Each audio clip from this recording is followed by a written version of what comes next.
Hey, it's Jeremy from Jeremy.net. I am a comic book artist, writer, creator, self publisher, and I share my creative process here with you online. If you enjoy these live streams, like to get additional bonus live streams twice a month, you can become a Patreon subscriber for as little as $2 a month. Head on over to patreon.com/Jeremy. It's patreon.com/GERIMI.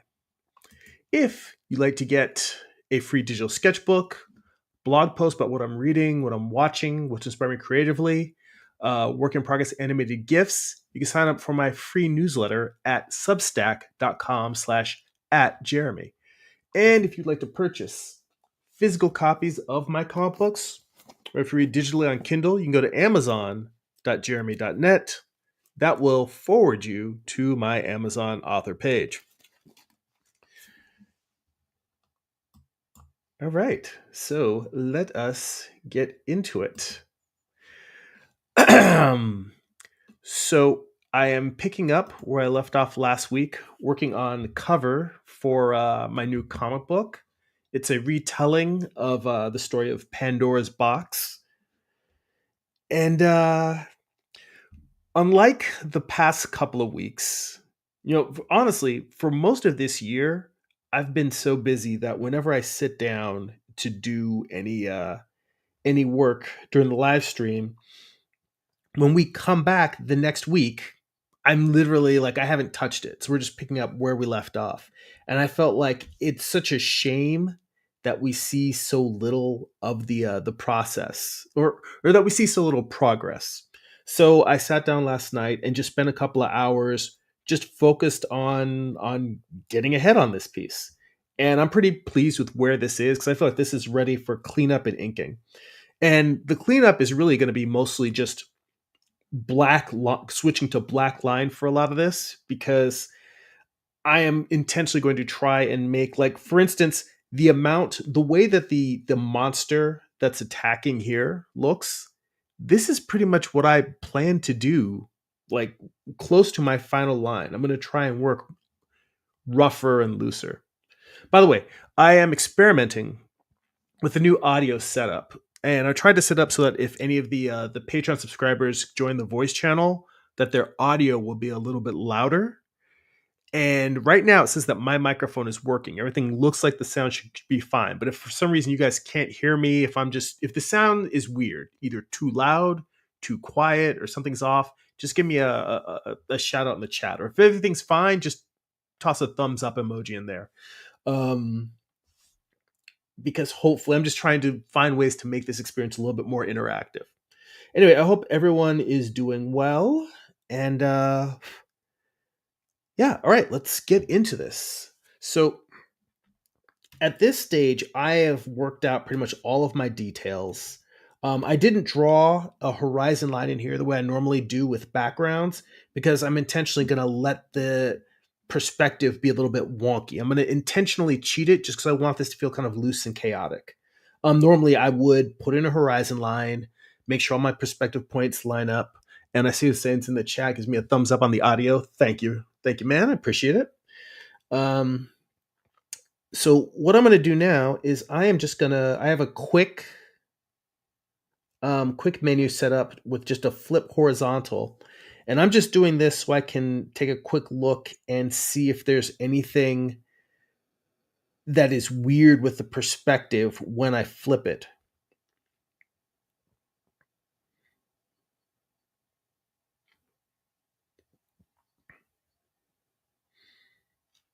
And I think the only thing that's bothering me are the straps on her boots. There's something about it that looks odd and out of perspective. So I am going to erase those and redraw them. And I think it's less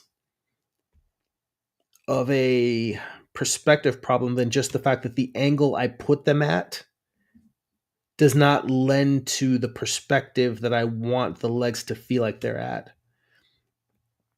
Actually, let me undo that because now as I'm erasing, I realize it could just be the background behind it.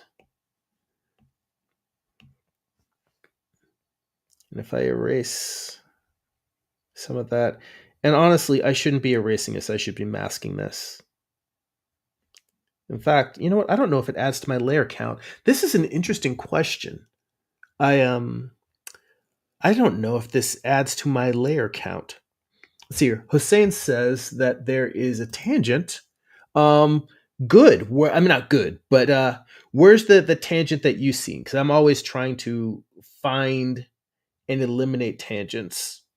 I do notice now that I look at the finger, the claw lines up a little bit too neatly.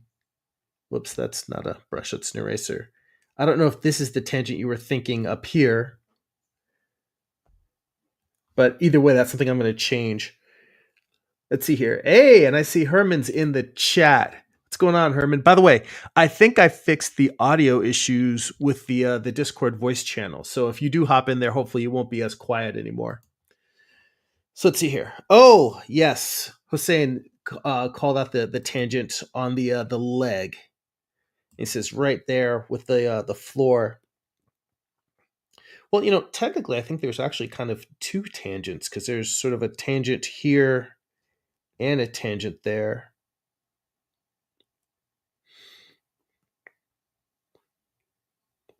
Well, I think that this might be one where the solution, at least for the one with the leg, I think the solution, and let me go ahead and add I'm going to do a quick experiment here because I just want to know for my own edification in using Procreate, for my own knowledge, I want to know, it tells you how many layers you have available and how many you've used. Because Procreate, it's limited by the size of your iPad, and the size of your hard drive will limit how many layers you have. So let's see here. It says that I currently have 16 layers available, and I just want to know if adding a layer mask counts as a layer. So let's just add a mask and then flip back over here.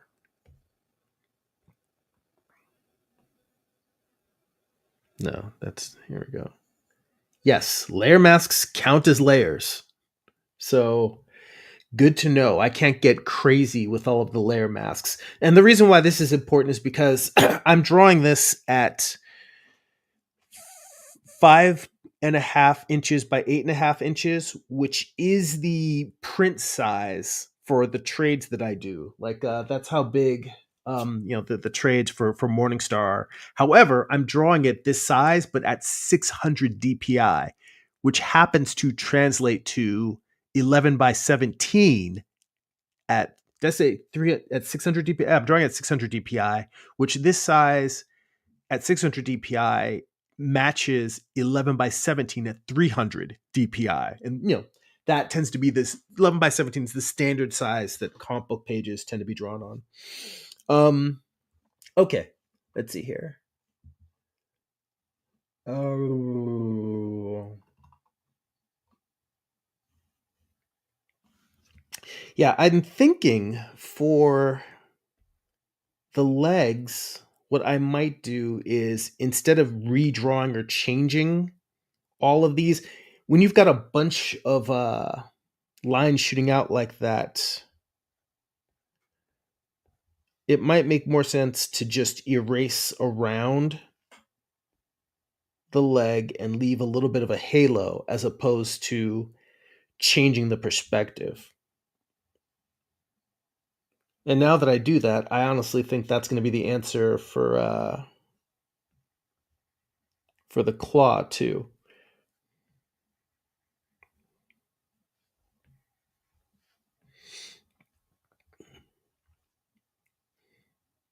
Just leave a little bit of a halo.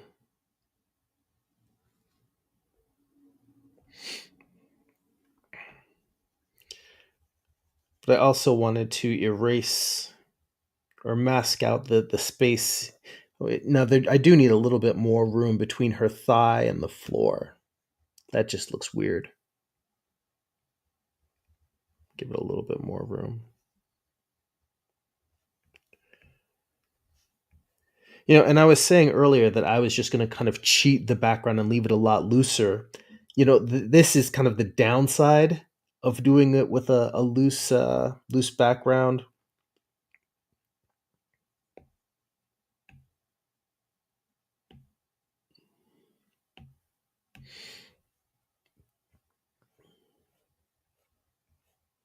Running into a lot more little problems like that.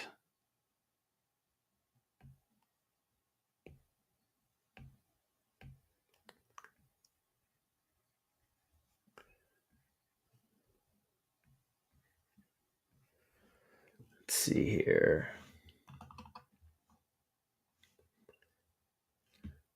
Oh, by the way, I forgot to mention that I'm trying the two announcements, and I'll mention this again at the end of the stream, and I'll try to mention it in the middle for when if more people show up.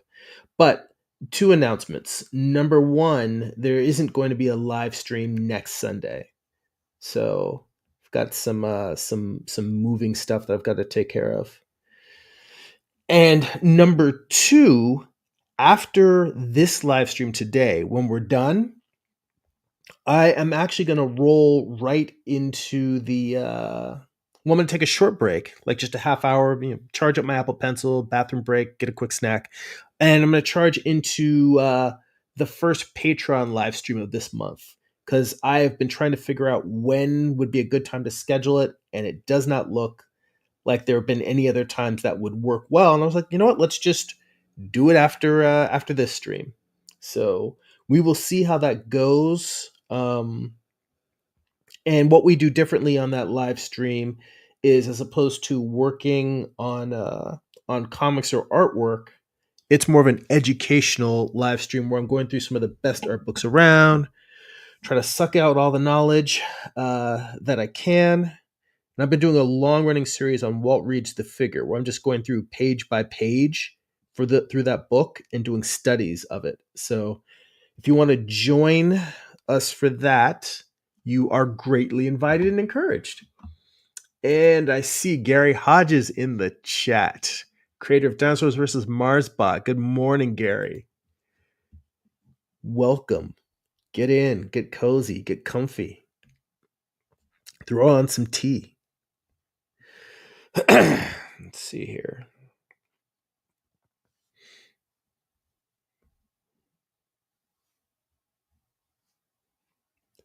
So I think all I really want to do is just erase. What it is the cross contour is kind of not working the way I want it to. So I'm going to erase what I had there.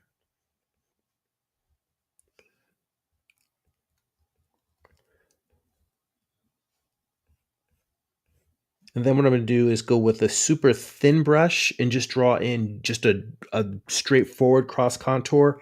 And then I'm going to draw the straps of her boots going down. So let's just say that this is coming slightly towards the viewer. That's too much, actually. That's part of the problem, is I'm getting a little bit too dynamic with it.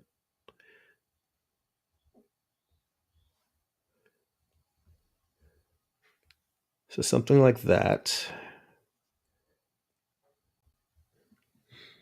And then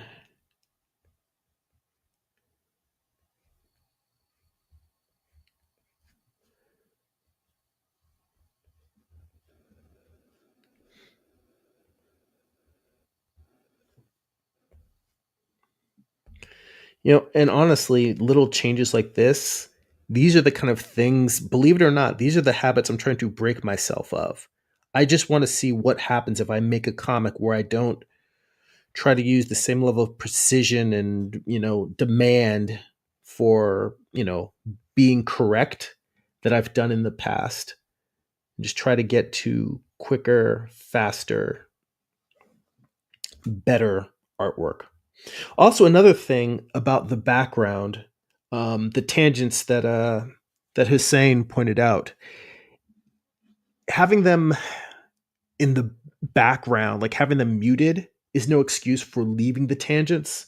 But that said, when I put them in there, the background, I'm gonna see what happens if I just do the background with no line art and just value. So I'll end up turning this onto a low opacity and try and do as much of that with just the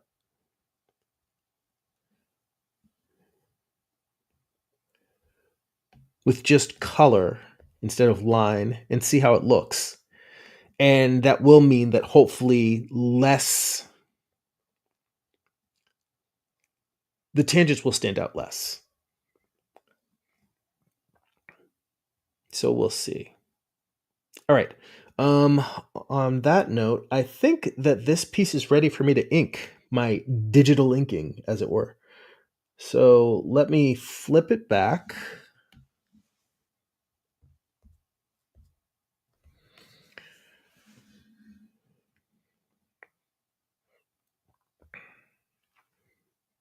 I'm going to turn off the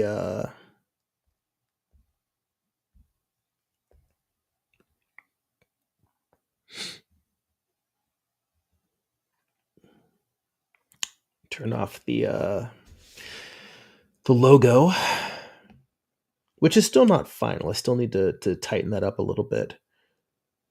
Let's see here.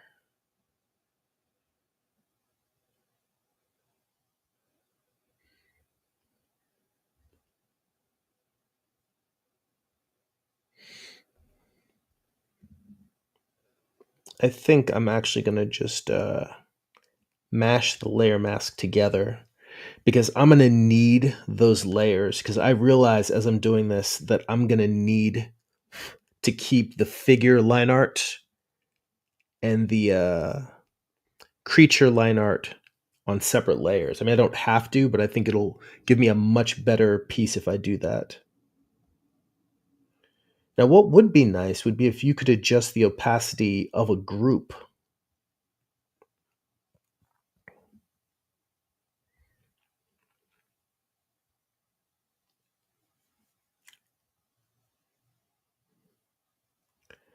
Well, I'm going to get lazy for now and just merge this down and lower the opacity, but I may live to regret that.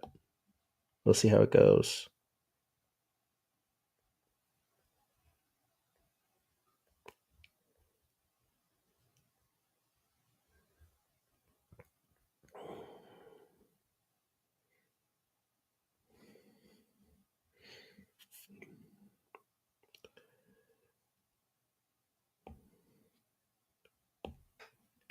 Erase a little bit of this background.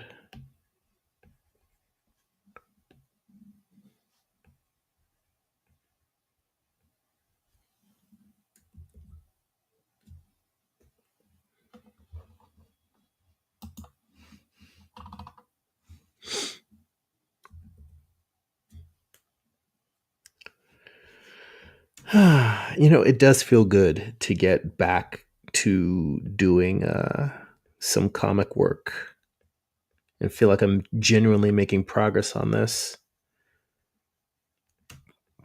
And I was even debating whether to keep working on this cover or actually just, break out my outline and jump straight to to to thumbnails and layouts for story pages.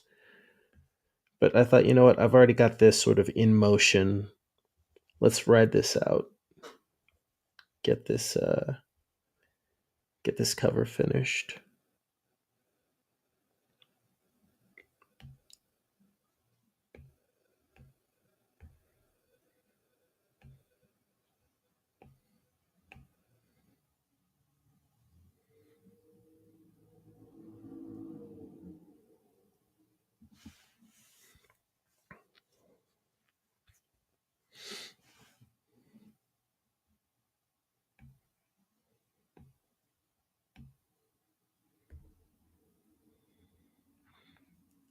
So let's start with a nice holding line around the entire figure.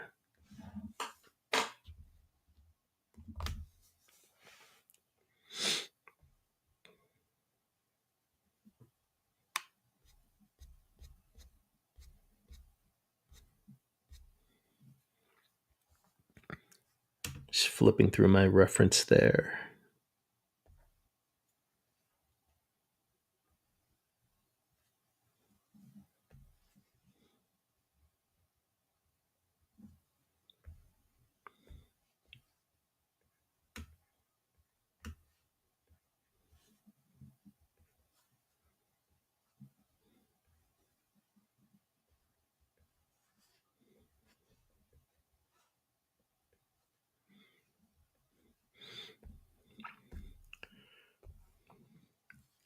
I realized I was zooming in a little too close, and that's going to make me, it's going to cause me to make the line art too fine, too thin.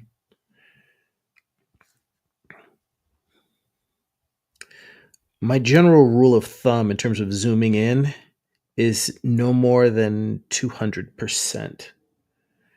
Or if I'm working digitally, my idea is if my screen fills up the width, then that's, I don't want to really get any closer than that.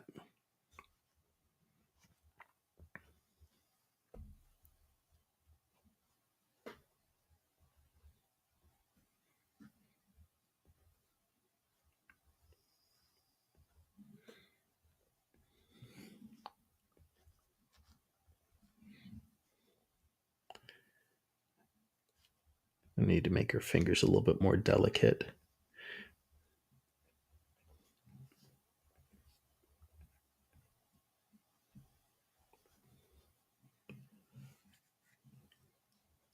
And again, fighting the tangents, but I want to have her sleeve kind of come over the head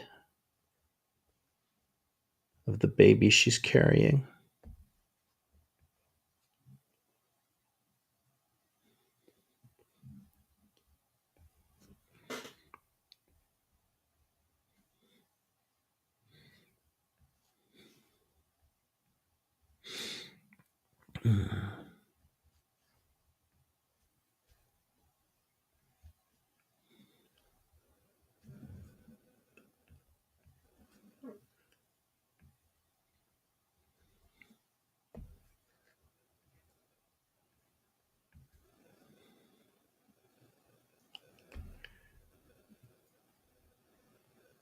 It is going to take a little while to get used to gauging my line weights.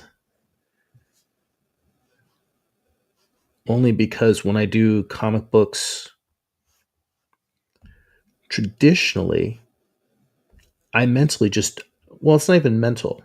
I use a number 2 brush for my holding line for my silhouette of a figure. And then I use a 0 brush for detail for everything inside.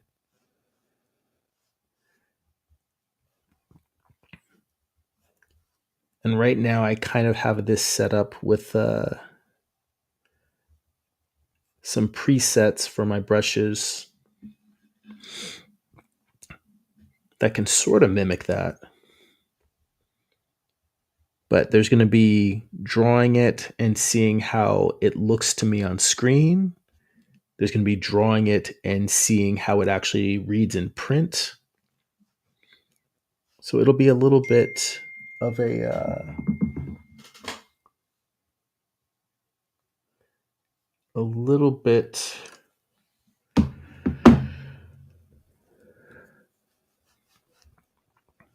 of, I don't want to say growing pains, but a little bit of calibration as I go through this process.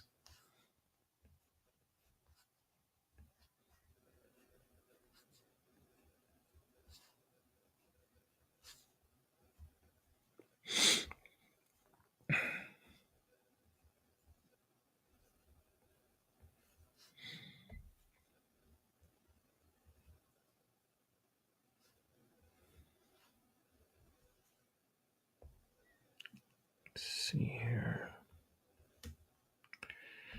Well, I hope you guys are making some progress on your projects. Is that somebody coming into the voice channel? Hey, hang on. I am going to Now go into Discord, and I'm going to see if I can boost your sound with like the output audio settings here. Let's see here. That might make you a little bit louder. Can you hear me now? Yes, I can hear you. The real challenge is going to be, and for actually, I'm curious for anyone listening on the public live stream. Let me know. Herman's been in the chat plenty, in the voice channel plenty of times, and it was quiet before. So if anyone feels like this sounds louder, if you can hear him clearer, then drop a thumbs up or just say he's louder. Like if you've noticed the difference, because that's the I went through a whole thing on my end like last night and this morning, just finding a plugin that allows that's supposed to make the audio from Discord pass through into the live stream better. So how you doing? I'm good, man. Just hanging in there, just same old. Like, not doing too well with this heat. Oh my god, Mm. heat in Baltimore's been kicking. My, you know what? It's pretty bad here. And plus, it like it affects me. Like I have bad sinus, so it's like, oh man, Mm-hmm. like 100 times more. So I'm like, I mean, I'm getting a little bit better, but I just took some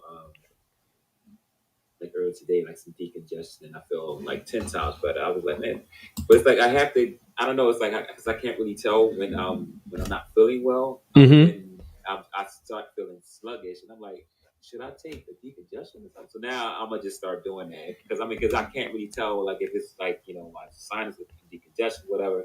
Like because I'm getting like some kind of chest type thing. You know what I'm Oh, saying? Right. So, and then it's like I feel like weight on my chest and stuff like that. And then when I take decongestion, I feel so much better now. What it would start somewhere else. Like I'm having like a pain or something, or like I'm like, am I lifting weights or something like that? But I know that it's something going on like with my breathing when I'm going. like fluid in your chest, something like that. Yeah, like I'm always like having to clear my throat or stuff like that. Like yeah, because my nose is always like draining in my my throat, whatever. So, but I like I said, I told my mother I was like I didn't really start having issues like that probably till like after like when we would when we started having like the cases of like COVID and stuff like that. Mm-hmm. And I never was diagnosed with COVID or anything like that. But at the time when it was going on, I was going to the doctor back and forth because I was like, I know I had like had like a chest cold. I think it was like the 2020 something like that. Yeah, Mm-hmm. 2020.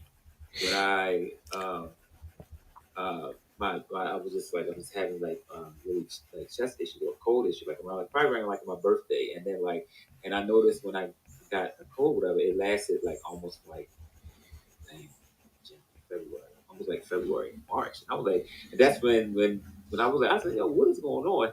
But I had spoke to my friends and all of them, and they were just like people at that time, like were like having issues like with COVID and stuff like that. Mm-hmm. And we were, as I was going back, never really was diagnosed with that because at the time the doctor was just like they giving me like cold medicine and stuff like that. But I think it really jacked my chest up, whatever it was that it was like. And every once in a while now I'm having like this kind of like issue, like especially when it gets like a little bit worse. But at the same time, it does run in my side of the family as far as like sinus issues and stuff like that. So maybe they just be like a sign of me just getting old. Yeah, well, I mean, it's good you're staying on top of it. I Right. have allergies. I've had allergies since I was a little kid, and I went to the point it got so bad that I had to start getting shots for my out. Like it's just hay fever, but it was Right. so bad that I would get bronchitis every couple of years. And my niece, she has bronchitis. I never had anything like that. Hmm. Like so that's what I'm saying. Like this is like I've always been like the most healthiest one in our whole family. So like now all this new stuff started happening because I'm getting older, or whatever. So Hmm. it's like gotta stay on top of that. I try to like take a lot of my vitamins and things like that. So I mean, but once I took that pill, now I know I feel a lot better. And mind you, I'm using stuff like Flonase and stuff like that, and it. Hmm. I mean, and it's somewhat working. When I noticed that it now, I'm realizing that okay, when it doesn't somewhat work, I need to take a decongestion or something like that. So now I'm like, okay, I need to.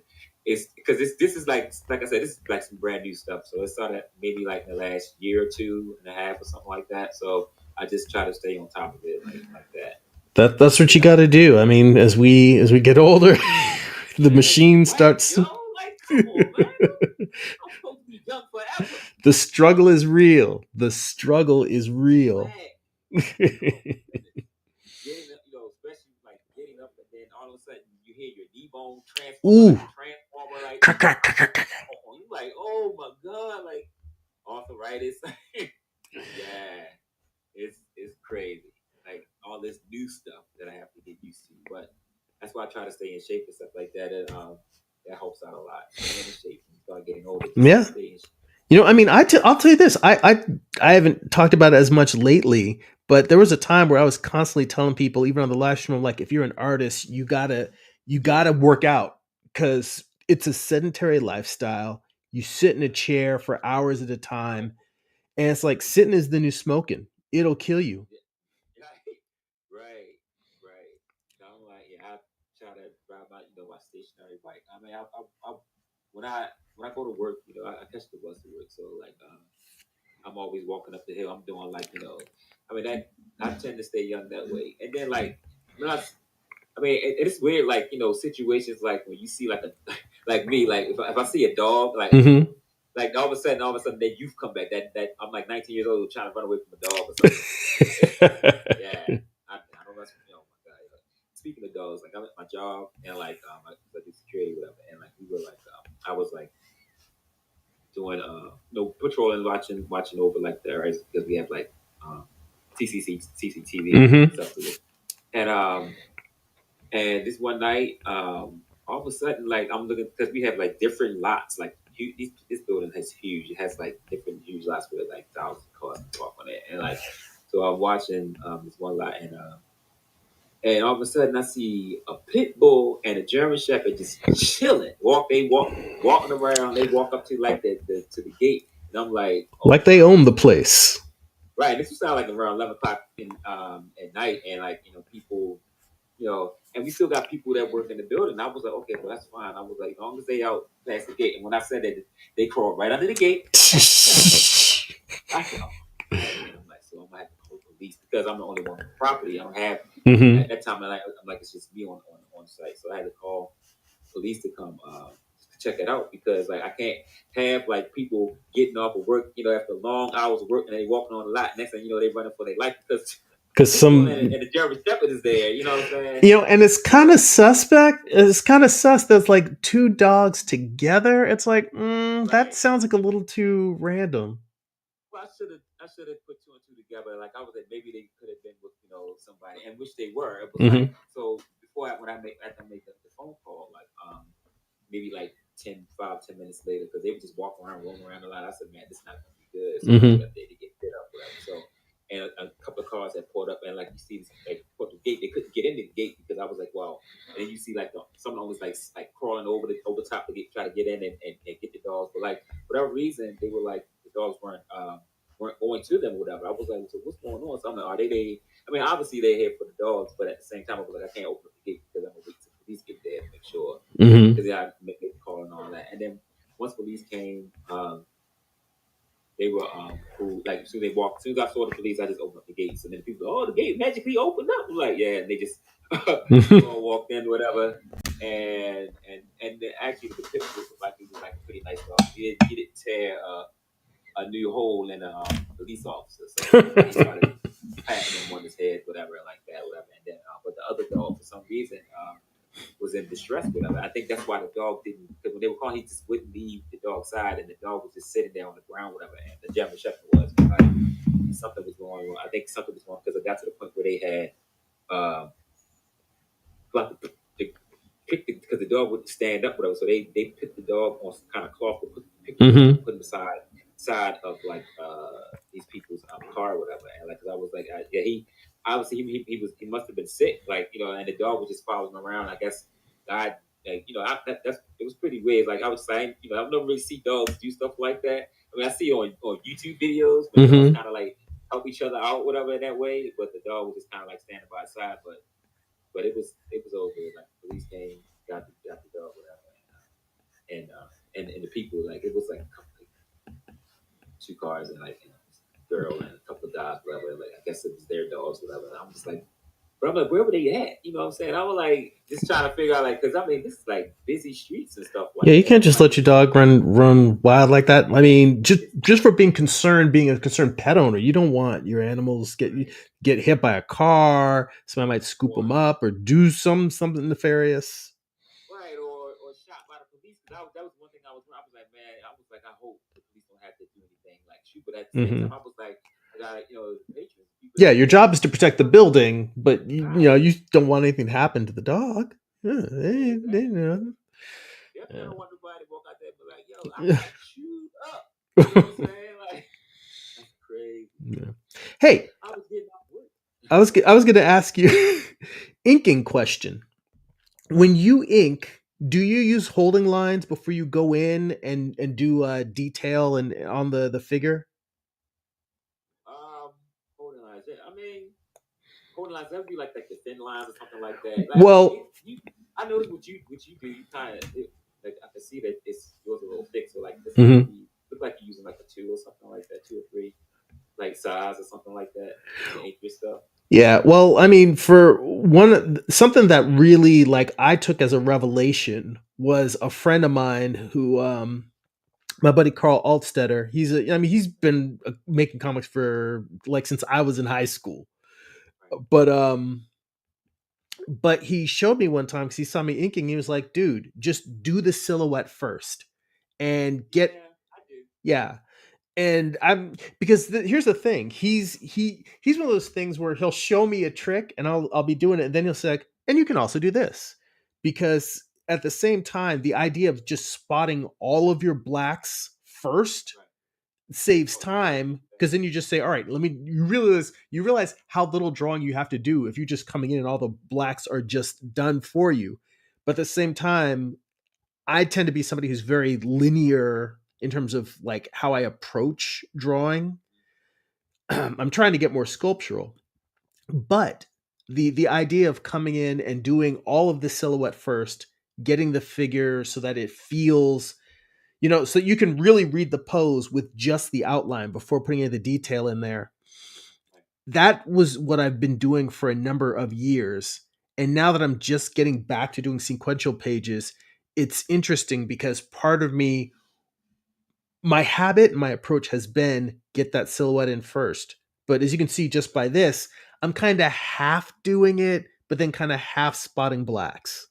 No, I got you. Like that's how you do it. I mean, Hmm. like I see how like like around the sword, how you got around the sword, like how it's like it's not necessarily fine lines, like you kind of like broken lines, you just kind of like just Hmm. fill them in, whatever. Yeah, yeah, like that. I think that's the best way to do it. Like do like I use like a one or something like that, Hmm. and because like this is a book that I have. I forgot the name of it, but I need to pull it up. But like it's a book. It's a book on how to do digital art, whatever. And it's like it has like I think it's from a DC artist or something like that. Oh, Freddie Williams III. I know the Is book. that what it is? Yeah, And he because got like Superman flying on it and something like that. because I have that whole series because they got Oh one. wow. Okay. Good. They Yeah, got that's a a good book. Klaus Janson did the traditional inking and the traditional penciling one. The coloring and lettering was Mark Chiarello, and I can't remember who did the lettering section. And then there's one that's just on storytelling by Carl Potts. Okay. But the Yeah, I digital have art, yeah. the big book. Like I have a book on story thing. Yeah, I have. Hmm. Man, I was buying them up, boy. Hmm. Yeah, like Well, I mean, that's it's nice because you just get to see the stuff that you would see in a monthly comic, and then they just show right. you the step by step. And that a lot of times, that's kind of all for me. All I need is a good example, and then it's practice. It's doing the thing. It's not like the example is going to give me all the secrets, but it's like Right. once I see the steps, then it's like a recipe. I try the steps, and I'm like, oh no, well that isn't right. Oh, this is wonky. Oh no, and then I do it over and over again until I actually get it to work for me. That's kind of how I break stuff down. But see, I think one of my issues that I had was like, even though I liked the book, it Hmm. helped me out like a lot. But one thing that I had an issue with was just that it still didn't look to me. Hmm. It still didn't look traditional. Hmm. And that was like, and I was like, okay, I can do all that, but it still has, because like digital stuff has a really clean look, and Hmm. I like how like, I like a lot of the old style, the old books, whatever, like how they look like they were like feathering and stuff like that, but they were Hmm. broken, whatever. And so now, like I said, that I have Rebel, it actually can emulate that. I can still start it out like how the outline, like something like real thin, be like a one or something like do that. It was, but then I can go over and start getting really painterly, like and it's it's amazing. Like again, like I keep telling you to get for go, but I guess the time you will. Well, it's not like I'm hating on it. It's more one of those things where I picked the tool because the other thing is I've had a habit in the past of just like jumping from tool set to tool Nice. set to tool Yeah, set. you nice with this. I give it to you. Yeah, definitely you nice. Like Well, I appreciate your that. hand is good. Yeah, it's good. See, I have an issue. I think I still do traditional Hmm. style because my hand isn't as sturdy because Hmm. it still feels. I mean, I think that could be one of the reasons why. Because I'm like when I do digital stuff, it just looks really like stiff. It Hmm. doesn't have life to it. Like different because like your style, like it just your style really goes well with it. Like I don't know how you like. I mean, I'm watching you do it, but at the same time, but it's just like I think you're just a better artist. Like, No, because when we were drawing on Magma and I was looking at the stuff that you were doing, I was like, it doesn't feel stiff, and it definitely was well drawn. So it's not me being a better artist. you being nice. That's about it. Like, yeah, I know. It's been a long time. Like I literally have to like restart, like relearn again. Like Hmm. it's just been a minute. Like I just yeah yeah. You've been at it more because you produce a book. So yeah. Well, I mean, on the digital versus traditional thing, I think one of the choices I made, it was conscious, was to accept that digital is not going to look like traditional. Right. Because that I get that that's a big problem that most artists have had. Like it's overly slick and stiff, like exactly like you Right. said. Um, and I think I accepted that it's its own thing and said, all right, because you know that thing where if you give somebody a paint like Brian Stelfreeze, the painter, versus Brian Stelfreeze, the inker, you can tell they're distinctly different, but you still Right. recognize that it's Stelfreeze. And that's Right. true for a lot of artists where you see them working in a medium you haven't seen before. And you're like, oh, like when Mignola was doing all those watercolor paintings during the pandemic, Right. it's like it's amazing to see his style in watercolor, but you Right. still know it's him. It reads as his work. And that's the thing that I said was whatever it is that makes me me is still going to come through. So Right. given that, yeah, given that, I just said, all right, it's going to be a digital version where people, I'm not going to try and hide that I'm working Right. digital or try to fool people into saying, "Oh my god, I Right. couldn't tell." I'm like, "No, you can see exactly what it is, but Right. what's important isn't the media, it's the me." And that's the approach that I've taken. So it's like I've seen people who do Procreate where you cannot tell it's digital. Right. Right. And like, but then again, there's other people that I see, and you can tell that it's digital because Hmm. because like the issue I had was like when people use digital, it's like when you doing it, you can do different stuff. Hmm. Um, morning, it's like I said, but like you could. Well, wait a minute, let me pull this up. I'm checking out the chat. Hmm. But like you could do different stuff, but it's like but some people just they'll find certain paint brushes and stuff, and you can tell that's the number 32 paintbrush. That's the Hmm. number. You get what I'm saying? I'm You can like, tell which Raphael they used. oh my You're like, god! are they I'm using like, Sable? Are they using Squirrel? yeah, I'm like it's you can literally tell because it looks so like it has a stiff look to it. Like, but I mean, I don't know. Hmm. But some people know how to do Yeah. magic with it. Yeah.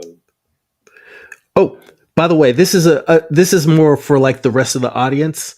but I had meant to give a reminder during the stream. Two announcements. One, there isn't going to be a live stream next weekend because I got some moving stuff to take care of. But number two, number two, when we finish this, I am going to keep it tight and wrap it up like a little bit after 12 because I'm going to take a short break, bathroom break, get a snack, and then I'm going to roll into the Patreon live stream. So I'm going to post a new link on Patreon for that live stream. And I'm going to do the Patreon live stream, the first one of this month, right after this. So just so you know, when I give the when I wrap things up here, there's another Patreon live stream coming. There's going to be another live stream coming after that. So because I don't know if you've had a chance to catch any of the Patreon ones where I'm just doing like learning and studying. Mm-mm. No, no, I probably like, yeah, because like my schedule's so tight, you know what I'm Mm-hmm. saying? So like, I mean, if I can see what it looked like, where I can, like, I mean, how often do you do these? The Patreon? The Patreon ones, I do them twice a month. And what sucks is this year has been very irregular. I used to do them every Monday, like every other Monday was what I used to be the schedule. So people could know exactly when I was going to do it. And that makes it a lot easier for people to catch it. But this year and definitely like the past couple of months, my schedule's been real messed up, and it's just been sort of like catch as catch can. And I was thinking, when am I gonna have time to do the Patreon ones this month? And I was like, I'd meant to do the first one earlier this week, and then just got caught up with stuff. And I know that going into this month, it's only gonna get my schedule's only gonna get worse. So I thought, why don't I just try doing it after this? So I'm just gonna basically what I do is I do this thing and I call it art book study group, where I do a deep dive into an art book where I just go through page by page and do studies from them. Because remember when we were talking a little bit earlier about like the DC books? Well, I got like a gang of art books, and the The thing last, that oh, go ahead. no, go ahead. I was like, the last book I got was the Alex Toth book. That's the last Hmm. book that I had. Yeah, that's I've seen it. I haven't gotten that one yet, but the reason why I haven't got that one yet is because I have too many books I haven't gone through. And that's well, see, that's what got me started on the art book study group thing. Was I realized I was buying books because they were dope, because they had amazing artists, but like I wasn't going through and actually using the educational content of the book. Like if you buy like James Gurney, his Color and Light and Right. Magic of Realism, or just whatever artist that has an I had educational those books. yeah, yeah. See, that's the thing. We get those books, and we're like, there's so much knowledge in here. If I could do this, I'd be like God level. And then it just sits on the shelf.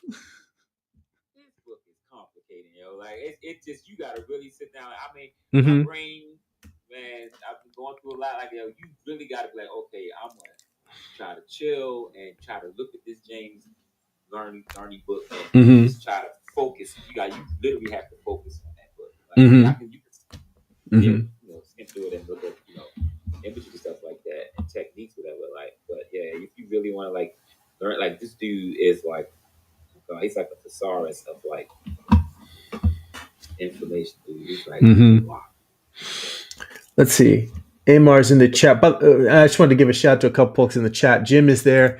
Jim said, just pop by to say hello on the road home. Good to see you, Jim. Hope you're doing well. And Amar, or boy, Amar's in the chat. He said you're moving again. And yeah, I am working on new comic stuff. This is the cover to my next comic, and that's the thumbnail there.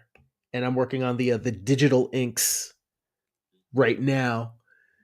And he said they're adding this weird Twitch XP thing in the live chat now, like experience points in Twitch, like that kind of XP. I mean, I don't honestly. The only reason why I stream on Twitch is because everyone kept saying you should get on Twitch, you should get on Twitch, and I'm like, yeah, but most of my audience is on YouTube. So I switched to StreamYard so that I can be on multiple platforms at the same time. But I don't really get a lot of interaction on Twitch, to be honest.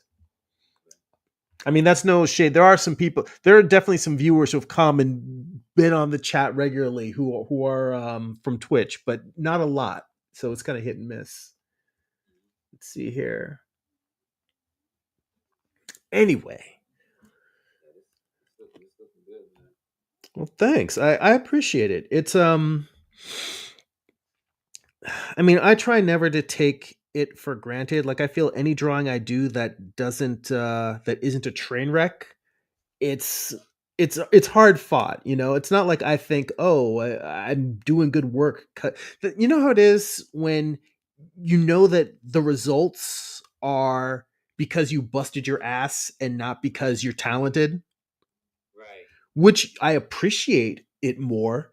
But I also know that if I get sloppy, if I get lazy in a minute, it's like, oh no, the drawing can still go off the rails. It's not like, oh, it's gonna be fine. It's like, no, if I'm not really trying to keep it together, it'll get real wonky real quick.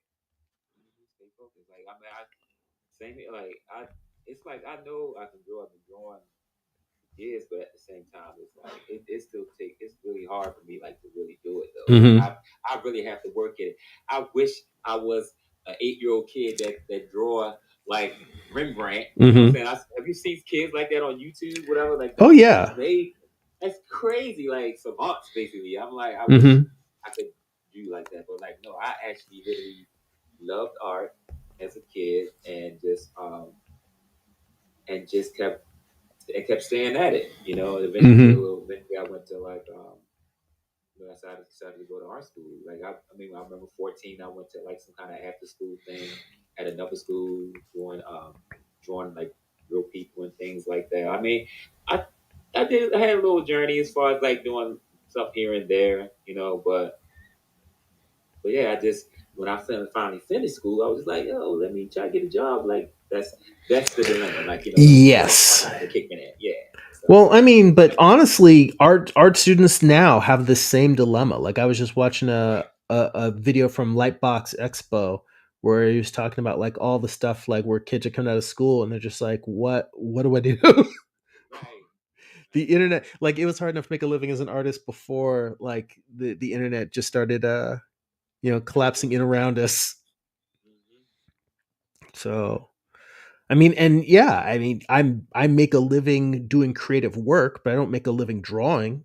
So Right. even that is something where I'm wary, to tell people like some sort of Pollyanna story about it. It's like you do it for the love, but you keep that eye on, all right, how can I make this financially worth how much I love it? That's the real challenge.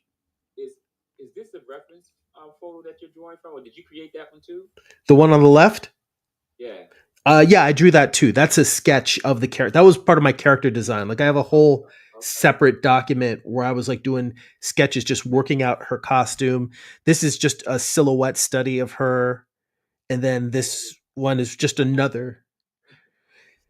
Yeah, I mean, the thing that I enjoy most is drawing thumbnails. So I said, let me just go Right. through and just thumbnail out who this character is and what I want her to look like.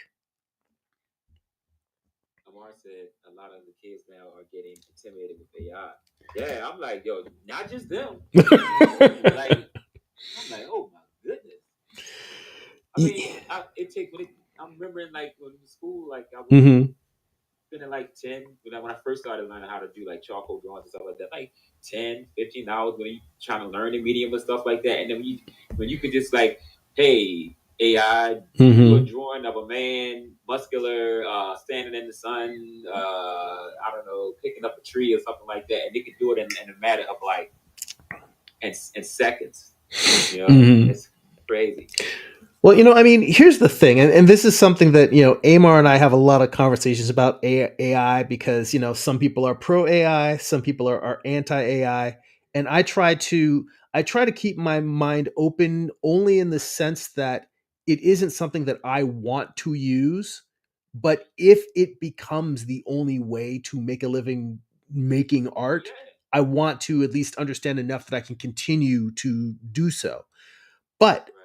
the thing that occurred to me was it's a matter of what whether you're somebody who has a pro or now that has nothing to do with the ethics of how the models are trained. I'm definitely 100% against how, scraping people's artwork and they're not being compensated.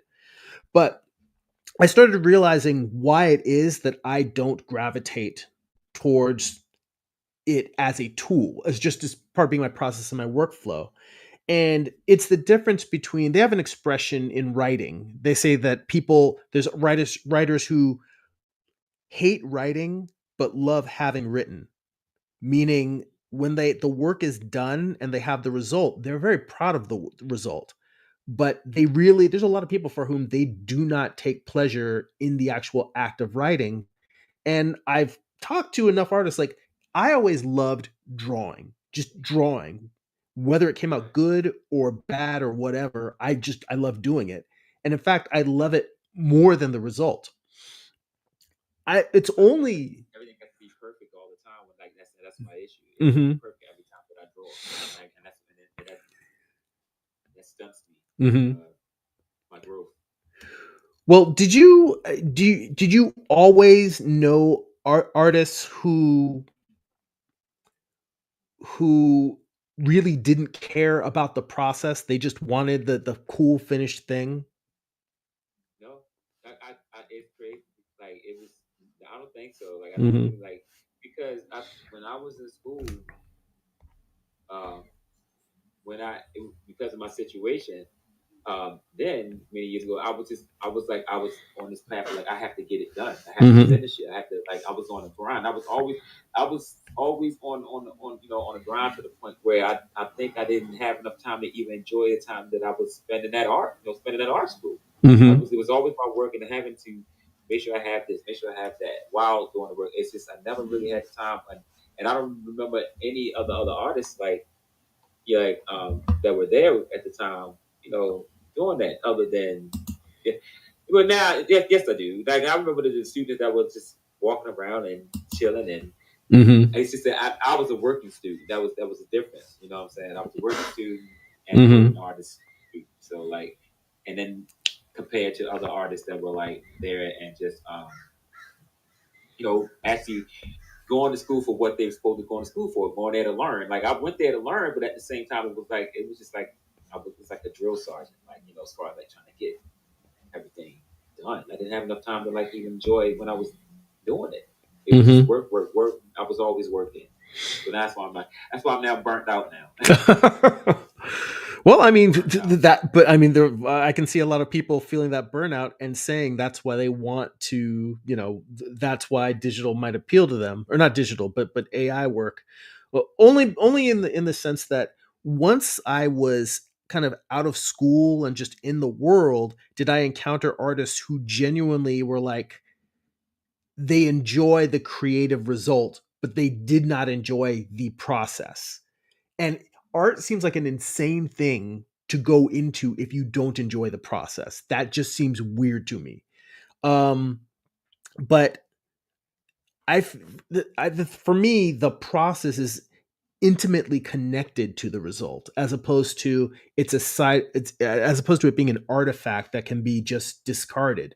And I think that's the reason why, even though I want to understand enough that if I need it in the future, I'll understand it and can use it.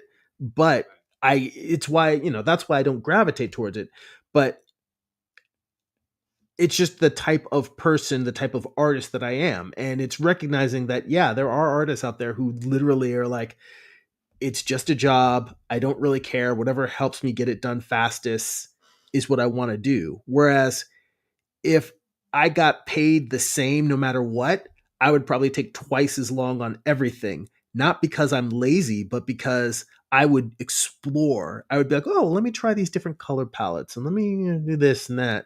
And that's part of the reason why I think my output has slowed down over the past year. Like since I finished my last comic, I was in a real flow, in a real groove in terms of putting comics out. And then I just slowly started, once I finished that, I was like, all right, well, I'm going to work on the new one and I'll, get some character designs and some artwork done as I'm working on that, and I just sort of let it slow down.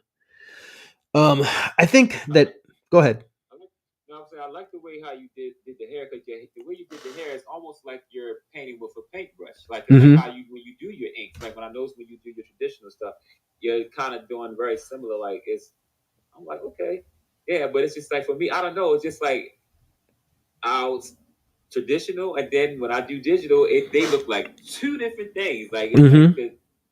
not my art, in a sense. Like it's just weird because it still looks like your art in how you attacking and using the digital media. You know what I'm saying? Like it's just Well, here's a weird. question: do you only use digital to make an intentional illustration or piece, or do you ever just sketch in digital?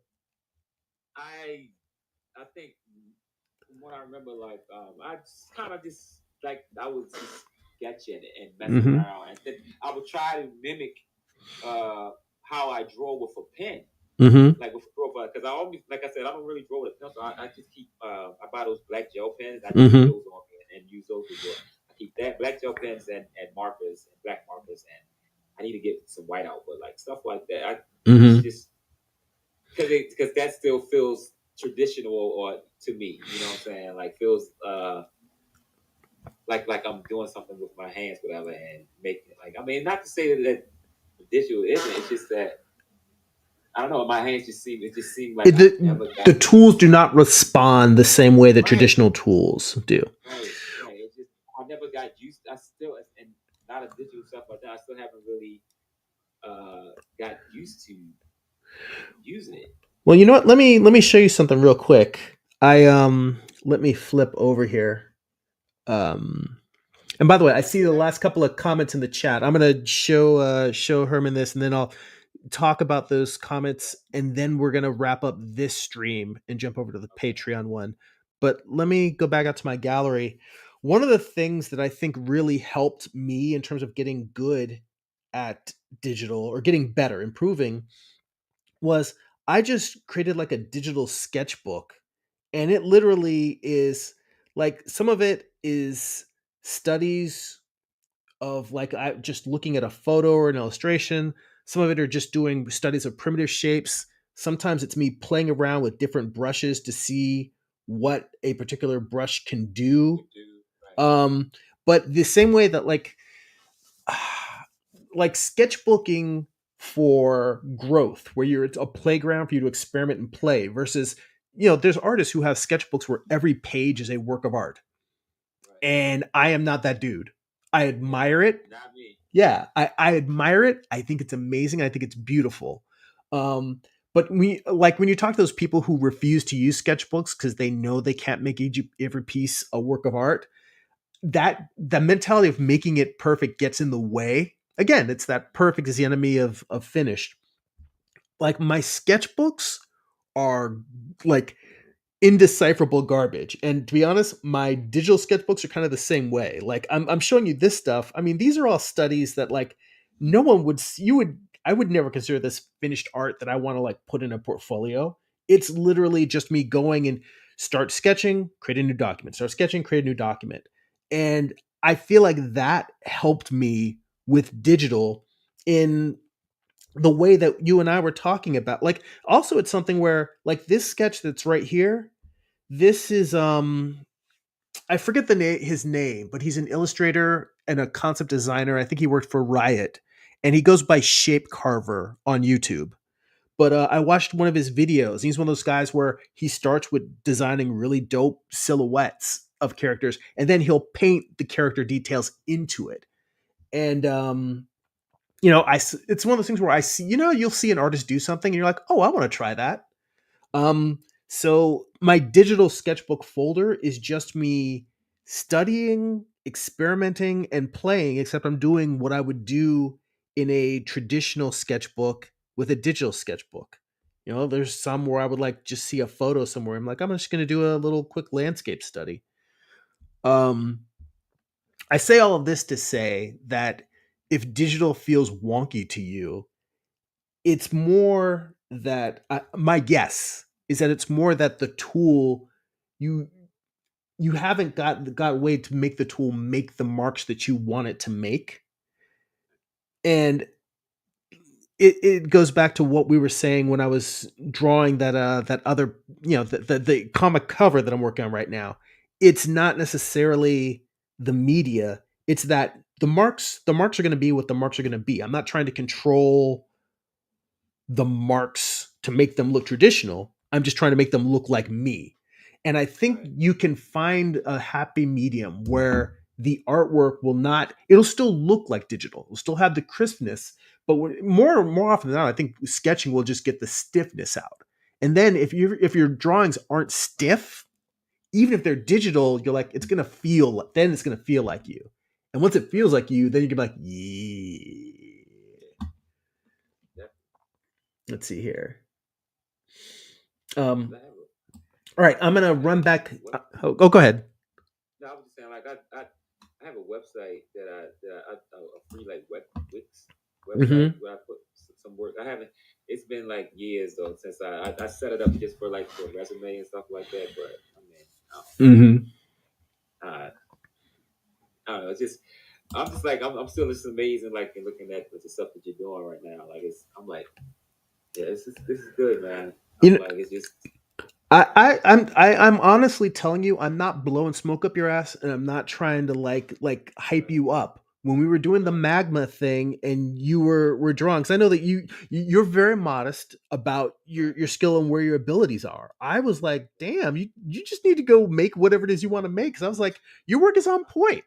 So right, I think that you have to remember that when other people see your art, they see the right. art. When you see your art and when I see my art, I also Mm-hmm. see the flaws. I see Yeah, what I was trying to accomplish and didn't. And that colors exactly. your work. Um, I think honestly, just make some finished Do pieces. something. Yeah, Do like a something small and just start from yeah, give yourself a mini project or maybe an 8-page comic story or something, but give yourself things to work on and just do them and just let them exist. I think that you need to give yourself room to play a little bit more. And as hard as I am on myself, I'm telling you to not be as hard on yourself. there. Sounds um good. let's see, Gary, when we were talking about the AI stuff, and he said a fine artist friend of mine summed up my feelings well. Said art isn't just a product; it's also a process. And he says there's no process there, and that is the thing that I agree with. Like Amar's counter is, I look at it if you were a traditional illustrator or artist that refused to learn how to use the computer. Um, Mm-hmm. and I think that the gap between it is that it's one thing to make the process faster. It's another thing to skip whole chunks of the process. And I think that the danger in skipping the process versus speed, because here's the thing, speeding up versus skipping are two different things. That's the difference, because I think that making tools that make the art capable to do the same thing but faster is not the same as skipping altogether. And I think that working things out visually by hand is not necessarily the same as typing. For instance, when we talk about typing a prompt, it's not like I'm against people using that to generate artwork. A lot of times when I don't have time to do a sketch, I can sit down and I will write a paragraph describing an idea. Like if I think I have an image in my head that's a complicated illustration that would take me an hour to do just a thumbnail, a rough sketch for, I can sit down and in 10 or 15 minutes write everything that's going to be in that artwork. So it's a verbal thumbnail. And I view that as kind of the same as writing a prompt. So it's not like I feel like that is not a creative work. I'm not saying that. But I feel like it's skipping over thumbnailing and the iterations that aren't done by you moving things by hand. I feel like something is lost in the composition process there. And I think that's the thing. And it may, but again, this is why I say that I try to pay attention to the developments is because this may become the future of art. And it may become something where if I'm doing packaging design or product design, I might end up in the future using AI tools. And then traditional art is something that I do for myself and for people that are actually collectors of fine art. That may be the future, and I need to prepare myself for that. Um, let's see here. Amar would say, I would say you are a purist to almost a snob. No offense, but I think your ego would not allow AI to be the determining factor for your art. Um, you know what? I think that I mean, why is ego such a bad thing? I mean, yeah, I'm proud of the fact that I can do this by hand. I personally don't think that ego is a bad thing. I think ego is the thing that makes artists make artwork. The idea of you need to be egotistical to think that you can dream up something out of your head that anyone's going to give a shit about. Because for the most part, a lot of people don't care about what other people are thinking or want to do or put out there in the world. So I think that in order to want to create, that requires a certain amount of ego to say, my thoughts deserve another person's attention. That requires ego. So I don't view ego as a negative. Um, I view being a raging narcissist as a negative. But ego unto itself, I feel like you kind of need that in order to make art. Um, let's see here. And I don't take offense at all, AMR. Yeah. um, I've known AMR for a long ass time, so and we've had this conversation as opposed to multiple conversations about perfectionism and process as well. He says, I would say when people say process more in their truth, it's their mental connection to the doing. When for someone, it is more the result as to what if the idea was expressed as intended. So yeah, I mean, I again, well, that goes back to what we were saying earlier, or what I was saying, just the idea of people who the result is what they value versus the process. And I definitely am in Gary's camp where it's the process is integral to me. I can't imagine a world where the process isn't valued. But I mean that unfortunately that's the world that we're heading into. See here. James said, I've been watching, but I didn't know if I could get any comments since you were talking to someone. I was cleaning out my car. I got sweaty.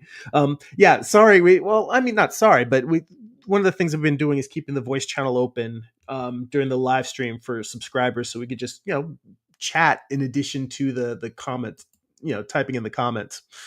Um, let's see here. James says, I'm cooling off now. When you create characters, does their appearance reflect their personality? Or perhaps this is a question for next time.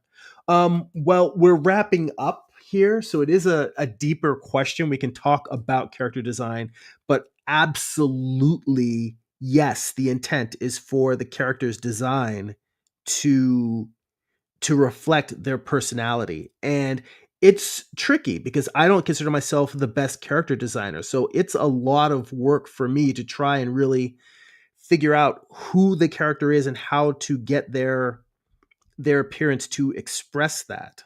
It's not easy, and it's something that I consider it's a work in progress for me.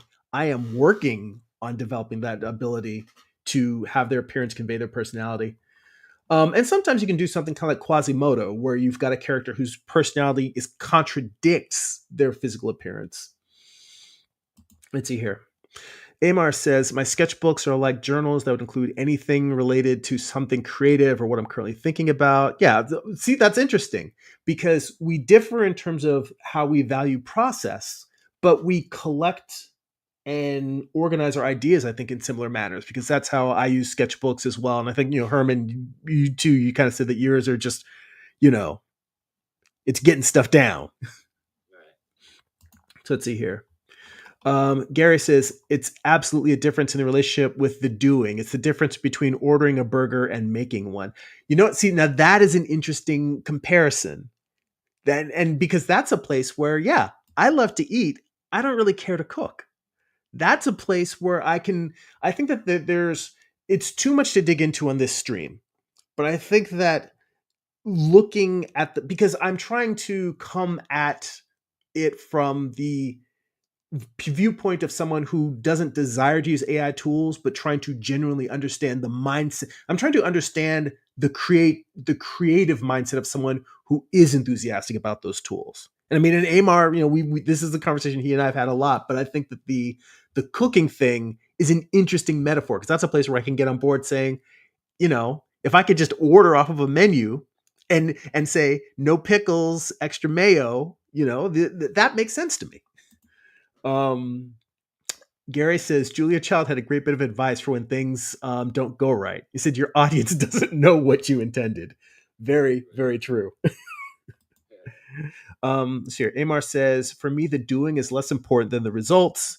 If I don't achieve the expected result, then the doing is a failure, and that is the place I think where a lot of people that are pro AI art tools bump up against those that are against AI tools because say for me, I've had pieces that were absolute failures in terms of the result that I learned a tremendous amount from.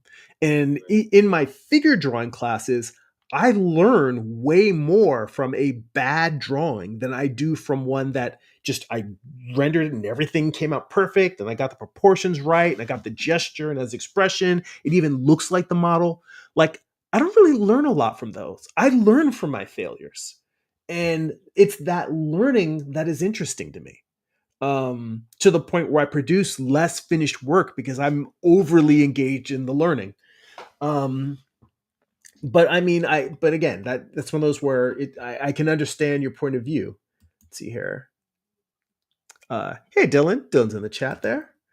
And my boy Corey Kerr showed up, says Microsoft Studio shows that skipping mundane reps that can be automated in the creative process leaves thinking atrophied to the point of not being able to handle the exceptions when they arise. Let's see here. James says, I try to enjoy the process. See, because there's a middle ground. There's the people who love the process, the people who hate the process, and the people who are like, sometimes it's good to me, sometimes it's bad to me.